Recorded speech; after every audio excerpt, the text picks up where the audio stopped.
The wind whispered through the pine trees like it always did, gently, rhythmically, as if nature itself was breathing. The sky above the timberline was a dull, clouded gray, and the snow on the ground wore a permanent hush. It was a world, untouched by time, a world that belonged to one man. Elias Thorne hadn't spoken to another soul in 9 years.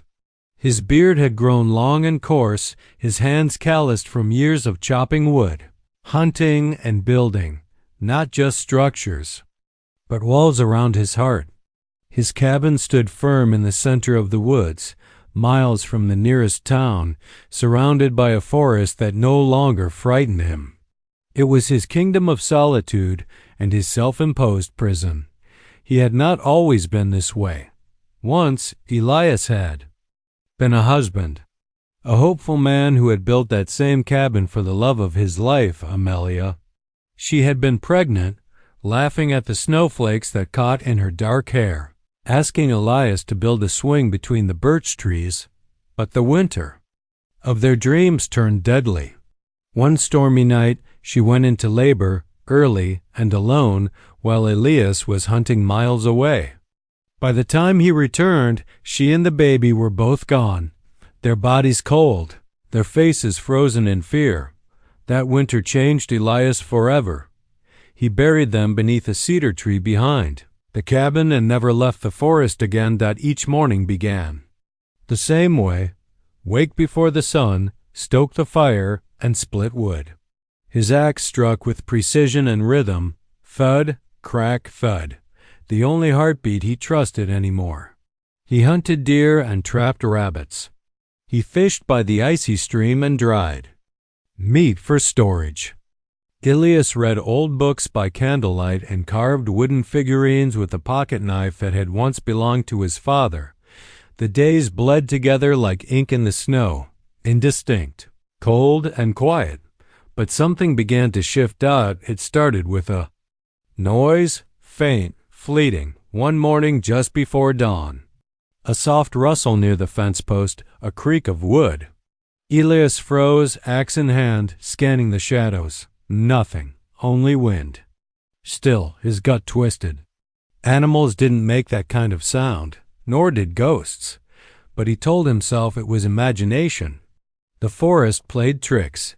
A week later, while hauling firewood, he found something strange, a ribbon, pale blue, frayed. At the end, caught between 2 fence boards. He stared at it for a long time. It wasn't his. It wasn't Amelia's. He hadn't seen a piece of fabric like this in nearly a decade. He pocketed it, troubled but unwilling to admit why. Then came the footprints, small, bare, clearly human. They began at the stream and led straight to his cabin, then circled it and vanished into the woods. Elias tracked them for miles, axe in hand, but the snow began to fall fast, covering the path. He stood there, in the center of the woods, heart pounding harder than it had in years. He returned home and bolted the door. He began sleeping with his axe beside him. He set up snares around the perimeter, not for animals, but something else, someone else. Whoever was out there, they hadn't knocked. They hadn't asked for help. That scared him more than anything. And yet, that night, he dreamed of Amelia. But in the dream, her face was blurred. In her place stood a woman in white, eyes wide, mouth moving, but no sound coming out. Elias awoke in a cold sweat. The next morning he stood on his porch, staring out into the endless forest. The quiet didn't comfort him anymore. It pressed in, like a question unanswered. And then it happened. As the wind howled and snow swirled, Elias saw something at the edge of his property. A shape, a figure. He rushed forward, boots crunching. On the ice, and there, tied to the fence post, arms trembling from the cold, was a young woman. Her dress was torn, her hair wild, her wrists bruised where the ropes had cut. But what struck him most were her eyes, wide, frightened, but silent. A note was pinned to her chest. He stared at it, then at her, then at the sky, which now seemed to darken with every breath. The woods had been silent for 9 years. Now everything was about to change. The snow fell heavier now, as if the sky itself was trying to bury the moment. Elias stood motionless, staring at the woman tied to his fence post. Her head was bowed, her breath shallow, and her pale dress clung to her like a second skin soaked in winter. She didn't struggle. She didn't cry. She didn't even look up. With trembling hands, Elias crouched beside her. The rope around her wrist was tight, too tight, cutting into already bruised skin. He grabbed his knife and cut her free. She slumped forward into his arms, unconscious or too weak to resist. She was light. Frighteningly light, as if she hadn't eaten in days. Her skin was cold like the snow itself, and her lips held the faintest blue tinge. Elias cradled her close to his chest and carried her into the cabin without a word. He laid her gently on. The bearskin rug near the fire removed the wet outer layers of her clothes and wrapped her in a wool blanket. He stoked the fire higher. She didn't open her eyes, but her chest rose and fell. Shallow, steady. Alive. The note pinned to her dress crinkled in his pocket. She's yours now. She can't hear, and she doesn't speak. Do what you want. Elias stared at those words, feeling sickness rise in his gut. Yours now, as if she were an object, a thing, not a person. Do what you want. He could hear the sneer behind those words, the cruelty. And can't hear, doesn't speak, meant no one would believe her if she tried to tell the world who did this. He burned the note in the fire. She woke up the next morning, her eyes fluttering open like she wasn't sure if this was real. She jolted upright, then froze, staring at Elias. Her mouth moved, but no words came out. She looked terrified. Elias raised his hand slowly. You're safe, he said softly. You're in my home. I'm not going to hurt you. But her head tilted slightly, as if she couldn't understand the sound. Then she looked away. It took him a moment to realize the truth. She couldn't hear him. She couldn't hear anything. Elias felt helpless for the first time in years.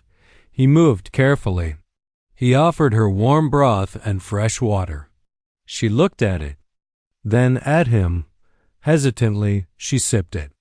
That small act of trust loosened something inside him, something that had been frozen for almost a decade. In the following days, he tried to communicate. He would point at things, fire, cup, blanket, and she'd look, understand, then nod faintly. He carved simple symbols into wood blocks and placed them in a row. Sun, food, water, sleep, safe. She began touching the blocks in response. Slowly, a silent language began to grow between them. He learned her name through one of these blocks. She carved it herself with shaky hands. J-U-N-I-. It felt sacred, like a whisper from a ghost. Unia didn't speak, but she began to move. With more freedom, she explored the cabin with curiosity. She cleaned, helped stack wood, even cooked a stew once using ingredients he didn't think she even knew. She was watching, learning that she was not broken. At night, Elias would hear her breathing softly in the second room. He never locked the door. But she never left.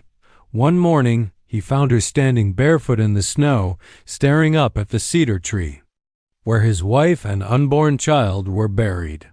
She didn't ask questions. She just stood there. When he approached, she reached out and touched his hand, gently, briefly, and then went back inside. It wasn't pity. It was understanding. One day, while chopping wood, Elias felt something he hadn't in years, presence. Not just the presence of another body, but a presence that filled the air around him. Unia's quiet calm, her awareness, her will to live despite the chains she'd carried. And yet, her eyes were always watching the woods. As if someone might return. As if someone still owned her. That night, he sat by the fire, carving wood in silence. He handed her a tiny wolf he had made. She stared at it, her fingers trembling, and then nodded slowly. That was the first time she smiled, and that was when Elias knew he was no longer alone, but neither was she. Whatever brought her to his fence post hadn't ended. It was only just beginning. Unia was no longer the hollow-eyed ghost tied to a fence post. A month had passed since Elias found her. In that time, her cheeks had filled out, her eyes had regained some light, and her movements, once stiff and fearful, had softened with a quiet grace. The cabin, once frozen in time, now pulsed with a new kind of life. It wasn't laughter or music. It was simpler. A steaming bowl passed silently across a table. The warmth of shared firelight. A glance across a room that didn't need sound to carry meaning. But beneath the peace, Elias noticed something else blooming. Unease. Unia still flinched when heavy boots stepped on wood. She kept her back to walls, eyes always near the window. She no longer wore her white dress Elias had given her, Amelia's old flannel shirt and thick trousers, but she folded that dress and placed it on the highest shelf of the pantry, like a relic or a warning. And then one night she vanished. Elias had gone to the woodshed. He was gone for no more than 10 minutes. When he returned, the cabin door stood open, snow swirling in. The fire crackled, untouched. But Unia's coat was gone. He panicked. Grabbing his axe and a lantern, Elias rushed into the forest, his breath fogging in the air. He followed her prints in the snow, leading west into the older part of the woods, the part no one used anymore. Moonlight barely touched the ground. Pine needles dripped like fingers from above. Half a mile in, he found her. Unia knelt in the snow beside something dark. A man's body. Blood pooled beneath him, staining the snow crimson. Her hands were shaking, covered in red. Her face pale. Beside her lay a knife, his knife, the one missing from the cabin drawer. She looked up at Elias with wild, panicked eyes and began signing frantically. Elias had only learned a few signs: food, fire, yes, no. But what she signed that night wasn't in any of them. It was desperation, trauma, fury, and survival. He stepped forward slowly, placing his axe down, and knelt beside her. The man, rugged, bearded, mid-40s, wore a hunting vest and boots caked with dried mud. Around his neck was a string of copper rings, wedding bands, mismatched and bent. On his hip, a brand burned into the leather of his belt. A snake coiled around a woman's mouth. That symbol haunted Elias. He'd seen it once, years ago, on a notice board in the town's general store. A rumor whispered between passing traders. The Black Vow, a group of traffickers who sold women into remote, lawless outposts. They specialized in obedient brides, or, more cruelly said, silent ones. Unia hadn't run away that night. She had hunted him. Elias didn't ask questions. He wrapped the body in a tarp, dragged it deep into the ravine, and buried it beneath rock and snow. By the time they returned home, neither spoke, not with hands, not with eyes, but Elias knew she hadn't just been a victim. She had been owned, bought, sold, passed around between monsters like the one now buried in the woods. The note pinned to her when she arrived, "Do what you want," hadn't been an isolated act. It had been a message, a transaction. And now someone out there would know the deal had gone wrong. The next day, Elias left at dawn. He went to the old town for the first time in a decade. He kept his hood low and his name unsaid. But he watched, listened. The tavern buzzed with whispers of a body found outside a smuggler's cabin, of a missing handler who hadn't reported back to camp. The sheriff, crooked and toothless, had said it was likely a bear attack. But Elias knew better. In a dusty corner of the general store, he found a small pendant with the same snake-and-mouth insignia etched into the back. It was hanging from a shelf marked Estate Sale Seized Items. The black vow wasn't just real. They were still operating. And they knew one of their own hadn't come back. Back at the cabin, Unia sat by the fire, carving something into a piece of bark. Elias sat beside her without a word. She handed it to him when finished. It was a symbol, a rough sketch of a wolf standing protectively in front of a small deer. Beneath it, she'd scratched a single word in her shaky English. Fight.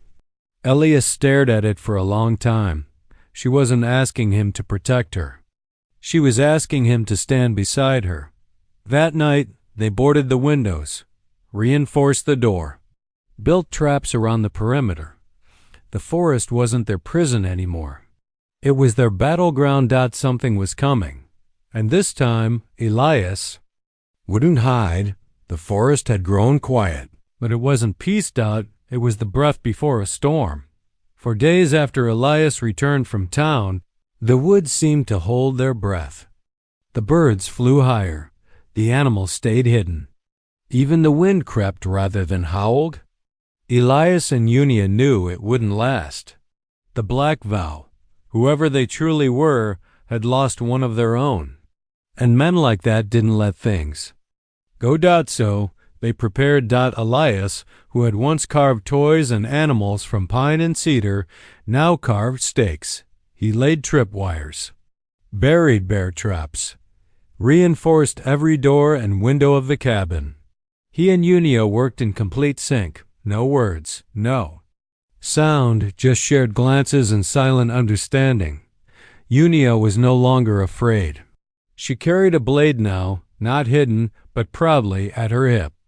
She walked the perimeter every morning like a sentry, like a woman who had drawn a line in the snow and dared anyone to cross it. Elias had changed, too. The man who once spoke only to trees now spoke with his eyes, fierce, alive, and dangerous. Again, he had buried his grief for 9 years. Now, standing beside Unia, he remembered how it felt to protect. Not because he had to, but because he chose to. They weren't just surviving anymore. They were waiting, and the enemy didn't make them wait long. It began just past midnight. 4 days later, the sound was almost elegant. The hiss of fire, licking up bark, the crackle of needles. Elias woke first, heart racing, and smelled it before he saw it. Smoke. The pine line west of the cabin was on fire. Flames danced between trees, not yet close, but inching steadily forward. They weren't coming for a fight. They were coming to burn them out. Unia was already awake, knife in hand, watching from the back window. She saw the glow before he even said a word. She nodded once. Elias lifted the axe from its hooks above the door and looked at her, waiting. She moved her hands, slowly, confidently, in sign language they had pieced together over the last month. Don't hide. We finish this. The first man came through the front woods, cocky and fast. A flash of metal, a muffled voice, and then a scream. One of Unia's traps caught his leg and hoisted him upside down from a branch. Another man tried to help him, only to trip a snare that sent a sharpened branch through his thigh. Chaos spread like wildfire. 2 more came from the east, one carrying a torch, the other with a rifle. Elias waited behind the cabin's stone wall. The second the rifleman stepped past the chimney, Elias struck. A single swing. The man dropped. The one with the torch turned and lunged, but Unia was faster. She sprang from the shadows, slicing at his leg, then disarming him with a practiced move Elias didn't know she'd ever learned. The torch fell harmlessly into the snow. The fire in the woods roared, but the cabin held. They retreated briefly, regrouping in the front room. Unia's lip bled from a graze. Elias had a cut above his brow, but neither spoke of pain. They only looked at the door, waited. And then came him, the leader. Broad-shouldered, his beard braided, his boots too clean for forest soil. He stepped through the smoke with a confidence that chilled the air. In one hand, a knife. In the other, a photograph of Unia. He tossed it into the snow. "She belongs to us," he growled. Elias stepped forward, axe in hand, jaw clenched. He didn't speak. Didn't need to. His presence alone told the man everything he needed to know. The man smirked, took one step forward, and Unia stepped between them. She faced the man who once owned her. Her hands shook. Her chest heaved, but she didn't run. Instead, she signed. One word, no, and then she struck. The fight was brutal. Unia fought like a creature reborn, all rage and grace, fluid and furious. Elias joined only when needed. The leader was stronger, trained, vicious, but the forest wasn't his. This was Elias and Unia's home now. They ended it beneath the old cedar tree. When it was over, Elias dragged the body into the clearing, set it atop a pile of dry pine, and lit it with the same flame they had tried to destroy them with. The smoke rose, but it carried no fear, only closure. The snow fell gently the next morning. The fire had scorched the edges of the woods, but the cabin stood stronger than ever. Unia sat on the porch, sipping broth, her feet wrapped in furs. Elias knelt in the garden bed he had abandoned years ago, turning the soil. Together, they planted new seeds. Later, they carved a new totem for the gate. A wolf and a deer. Side by side, not prey and protector, but equals. Epilogue. The silence. Rewritten. Elias now spoke again, not often and not loudly, but with purpose. Sometimes just a word, sometimes a story, and sometimes just Unia's name, as if saying it made her more real. Unia still didn't hear, but she listened. Through the wind, through the trees, through the man who once mourned alone in a wooden prison. Now, they lived in a fortress of fire and snow, not because they had nowhere else to go, but because they had chosen to stay. Together.